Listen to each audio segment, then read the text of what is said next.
If Europe suddenly wants to start a war with us and starts it, we're ready right now. There can be no doubt about that. But the question is, if Europe suddenly starts a war with us, it seems to me that everything will happen very quickly. This isn't Ukraine. If Europe suddenly wants to start a war with us and starts it, a situation could very quickly arise in which we won't have anyone to negotiate with. Putin said that he is ready for war with Europe right now. Is Europe ready for war with Russia? Well, first of all, I think independently of what Putin says, we need to be prepared for everything. And not only in 2022, but also before, there were a lot of indications that things changed massively in Europe, in the European Union, and that we better prepare ourselves. First of all, politically, we have to speak with one voice. Second of all, military. We were far behind not only NATO standards, but also the, let's say, necessities of what a real defense corridor or defense alliance would represent. And third, of course, financially. You know, when we had Corona, the European Union immediately reacted with 750 billion loan to get our economy running. And now, while our security is really on threat, or on danger, we are very reluctantly, we are very late, and we are much too little with our investments. So I think that Putin is bluffing, as he always is, but with the hybrid threats already now against many European countries, including my own, Germany, I think we see how many vulnerabilities we have, how weak many of our defense systems are. And of course, Putin will not stop testing them. And if he realizes he can go through, if he realizes drones will not be caught, if he realizes the air defense system is not sufficient, he will move on. And I think this is a very, very fine line. And so far, regarding your question, I don't see that we are really well prepared for this. Which scenarios of the war does Europe take into consideration in terms of preparation for this potential war? I mean that it can be, what kind of war? It can be hybrid war, drone war, on the ground war. Well, it's everything. It's an information war. It's a cognitive warfare. It's a hybrid war in all dimensions. I mean, you see this every day. I'm living in the middle of Germany. We have so many fires we never faced before. We have fire every day. This is to destabilize our society, to absorb resources, to keep our policemen, our fire brigades busy, but nobody really combines this or reflects this could be part of the hybrid warfare of from Russia. So things like that must be much more in our focus. We have to realize what's going on in our individual European countries. Apart from tanks and artillery, we need to check what kind of disinformation propaganda Putin is already pursuing in our countries. How much low-level agents are already paid by Russian services every day to lead the sabotage acts. We have so many examples where we found out that it actually false flag operations were done and were planned and organized by some people who were paid a very low sum.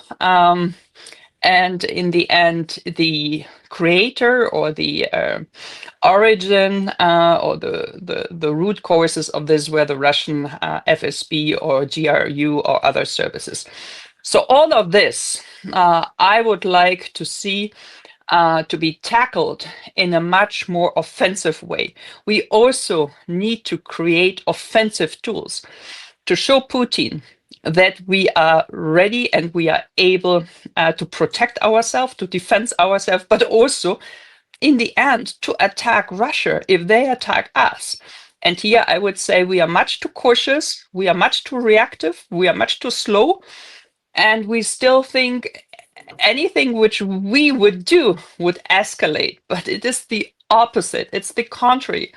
Only when we show strength, when we show our teeth, when we develop new instruments, Putin realized it's not worth attacking us completely. It's not worth going into any kind of a real war situation. If we leave this out, if we stay polite and cooperative, Putin will read this as not as a strength, but as a weakness. The fifth article of NATO Charter hasn't been checked yet. Behavior of current administration of White House points out that the article may not work. How can events develop under such circumstances? I think this is one of the biggest strategic mistakes we have done. For example, after the last drone situation in Poland, after the last attacks, also through agents, Russian agents in Poland, I wish we could have defined something in between, let's say, pure war and pure peace. So we have these gray zones in between, and we have no real response from the NATO perspective. It is very easy to say if you are faced by a ballistic rocket, that's definitely a clear attack. But if you have almost a daily threatening by hybrid warfare, cognitive warfare, is that still peace? Or is it any kind of a new form of warfare? And don't we need to develop a new form of reply, of defense, of protection, of reaction to this? And I would say, yes, we need to do this. We need to show what we are able. We need to shoot back. We need to develop informational warfare also against Putin and his alliance. And we need to make sure we do not leave this unattended or without a reaction. We have to increase the cost for Putin attacking us. And here I would say we are much too passive. Yeah, we are still, of course, within the European Union. It's sometimes difficult to make up a mind of 27 states, and clearly with Robert Fico or Viktor Orban, we have people who mainly play in the field of Putin than in the European Union's field. That's also a big obstacle or a big threat. But nevertheless, amongst the other 25, we should be more decisive. We should have immediate reply or immediate reaction to the threats, and we should, especially Poland and the Baltic states, but also all the others who are more in the Eastern Central Europe and who feel threatened, we should protect them, we should support them, we should empower them to make sure that whatever they do will be supported by the others. Putin also said that Europe is putting forward proposals for a peace plan that are unacceptable to Russia. At the same time, NBC News reports that Russia is not ready for any concessions in terms of three following topics: all Donbas territory, limitation of the number of Ukrainian army, and recognition of the occupied territories of Ukraine by the United States and Europe as Russian territories. As far as I'm concerned, I think that it emphasizes how far we are from the end of the war. How you assess the situation right now? No, absolutely clear, absolutely right. I think it is a big misunderstanding to even speak about a peace plan. That was never established to become peace. It was just a capitulation, and was mainly on behalf of Putin. Trump was putting forward another version, but with the same content of Putin's demands. It has nothing to do with peace. It was to abandon the Ukrainian identity, the nationality, and he has never moved away from his original demands. So what we see, and that is, of course, a rather tragic and a very difficult situation for us in the West, that Trump is playing together with Putin against Ukraine. And the European Union, or the so-called consolidated West, let's include Japan and Canada, New Zealand, South Korea in this, we are not strong enough, we are not coordinated enough to go against the US openly. So still, if you listen to Mark Rutte, the General Secretary of NATO, and others, they're still hoping to get something out of the US. They're still hoping that some of the senators, that some people in the administration, whoever this might be, might help Ukraine in their fight against the brutal war of Russia. But the reality is different. So we have real estate negotiators. We have Jared Kushner and Steve Witkoff clearly support what Putin wants, who are clearly playing on the side of the aggressor. And we have sometimes Rubio and some other senators who try to defend the Ukrainian or the European interests. But whether they are strong enough, whether they have really a saying, whether they can really change anything, I'm not so sure.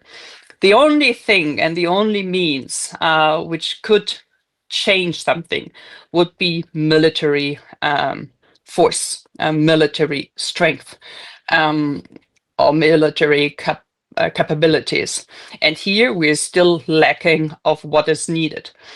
So my concern is, if we are still waiting for the US to solve our problems, it will be on the cost of Ukraine. Ukraine, Europe, and Canada, the others, let's say the democratic states, they have separate interest from the mainly business interest of the White House administration and the executive in the US. And that is a super complicated situation at the moment, I would say. And when it comes to military strengths of Ukraine, as you mentioned, I would like to ask you and your country when Germany will be ready to provide us with long-range missiles. Well, to be honest, I'm the wrong one to be asked. I have no mandate. I don't see anyone willing to really fight for this long-range missiles. Some people say this is not a miracle weapon. Might be true, but of course it can help Ukraine a lot to destroy the supply of Russia, which really destroys the civil infrastructure and the cities of Ukraine. So whenever some long-range missiles would be released and would be given to Ukraine, it will be of a big support. Why the now Chancellor Merz has promised it before he was elected, but then does not deliver, you have to ask him or his team yourself. I'm the wrong one to reply to this, but I really regret this. So there were promises on the table. There was a lot of hope from the Ukrainian side. Of course, Germany has delivered a lot. Of course, Germany has supported and has financed a lot of the weapons which are now used in Ukraine. There's no doubt about this. But some particular type of weapons, categories of weapons, which could have a bigger impact, are still missing. And this is not only in the German case, but this is also in the US case, or in the other countries the case. And so it is, I don't see the calculation why they are reluctant to use them. But unfortunately, I'm the wrong one to give you the full answer to this question. Yeah, and actually, when it comes to Germany, first of all, we are talking about Tauruses, yes? rockets, missiles, Tauruses. Yes, of course. I mean, also here you have to put into consideration that Germany has not too many. So still, as far as I know, maybe I'm not correctly informed, we have not really started to increase or to build many new ones. So the quantity might be one reason. The other reasons, it's hard for me to speculate about why the current government is not willing to hand them over. Okay, let's get back to peace plan. I totally support the idea that peace plan is only imitation of negotiations, which is profitable for Russia because it creates condition for Trump to put pressure on Ukraine because Kiev rejects capitulation, and also it helps to postpone anti-Russian sanctions because Russia allegedly takes part in peace negotiations.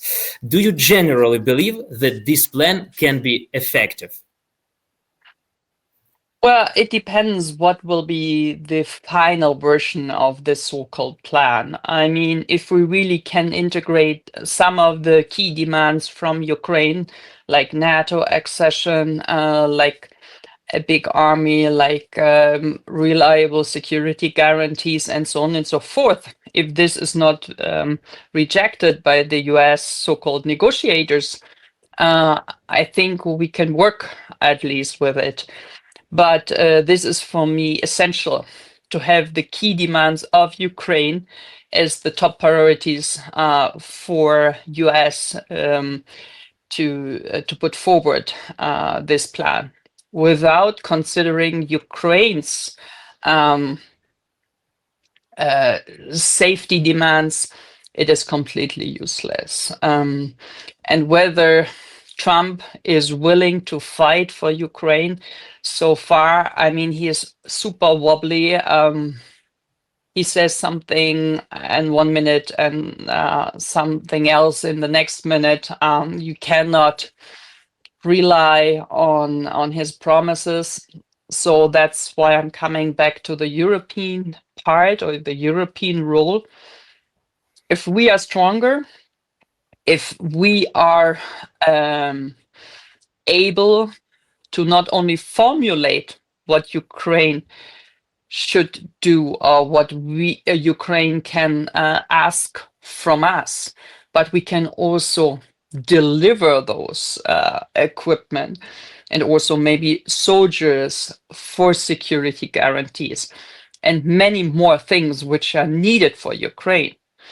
We at that time, we did not need to refer so much to the US side, and that is our current problem. We are not at that point. We are still not there. We are not quick enough. We are not building up the capabilities. And also, I have to say that as the European Union as a whole, we do not have the political will. Some countries have because of geographical reasons or the geographical distance. But if you ask people in Portugal or even in France or Spain, Italy, the majority of the population would rather be very reluctant to spend more money on weapons to protect or to defend Ukraine. And here we need a, let's say, more united position. Yeah, actually, you have already responded on this question, but I would like you to expand your thought. What is vital for Europe in terms of outcome of the war between Russia and Ukraine? Yeah, we have to, we need a strategic goal. What must be the minimum outcome of whether we call it peace plan or end of the war? And for me, this is absolutely clear. Nobody should recognize the occupied territories. Neither is it Crimea or is it any other square meter of Ukraine, which is now falsely occupied by Russia, should be recognized. Second of all, we need to use the money which is still confiscated or frozen in Europe for Ukraine's support as soon as possible, because otherwise the US and Russia will have different plans and they will use it for their purposes. So we better hurry up to make sure we use the money for either rebuilding or buying weapons for Ukraine. Third of all, we need to move forward with the EU integration. We have to make sure Ukraine is not only a European state, but it's also an EU state as soon as possible. So we need to push the Ukrainian government also on the reform agenda. We have seen now that in Ukraine, the big corruption scandal, but we have also seen the rule of law agencies do work. The anti-corruption agencies do work. And it is in the interest of the people of Ukraine, but also in the interest of our people in the European Union to have democratic institutions work in Ukraine. That is the magic and the big difference towards Russia and all the autocratic states. So make sure finances, military plus democratic standards. This is what Europe and the European institutions should work on in Ukraine, together with the government, but also together with the people of Ukraine. How do events develop in terms of Russian frozen assets in Europe? I don't know why it is so difficult for us to find a solution on that question. Since the very beginning of the war, even I remember when I was member of the parliament 1.5 years ago, there was a big discussion of how to use these frozen assets. And still we have not found a solution yet. Belgium is super cautious, but even here, I think one should have found a solution where the majority of the states can agree on so that we can move forward and show Putin this money will never return to Ukraine if you continue with the war. This is something for the recovery, and this is something for Ukraine's defense budget, or for us to buy the armament. Why it is so difficult, why the Belgian government is so reluctant and so cautious on that issue, it's hard for me to assume, to be honest.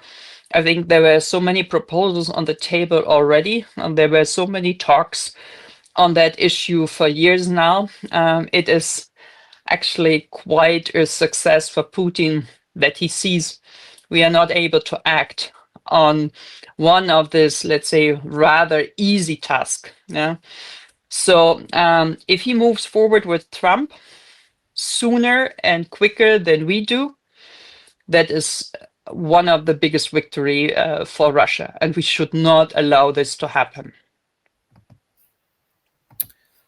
If Trump decides to stop selling weapons to Europe for Ukraine and stop providing Kyiv with intelligence data, is Europe capable of providing us with appropriate support to continue to resist?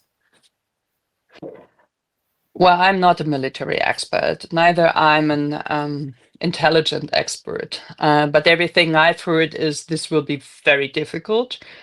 I know that some systems will be ramped up at the moment. I know that some countries are working on gathering intelligence, but until we are at that point where the US is at the moment, and from which level the US does provide Ukraine with information, I think it will take some time. But as I said, it's better to ask somebody from the Western military circles. But I I hope that, especially in the military and expert groups, also in the US, they do understand it's not only about Ukraine, it's also about Europe's security. And so far, I guess that Ukraine can rely on the US gathering and deliver supply of information. But if they really stop this, I have heard it is, at the moment at least, very difficult to substitute this or compensate this. Viola, thank you very much for this discussion. I was glad to talk to you, and have a good day. Thank you, Maxime. It was a big pleasure to be guest of your show. Thank you so much. Thank you. Goodbye. Goodbye.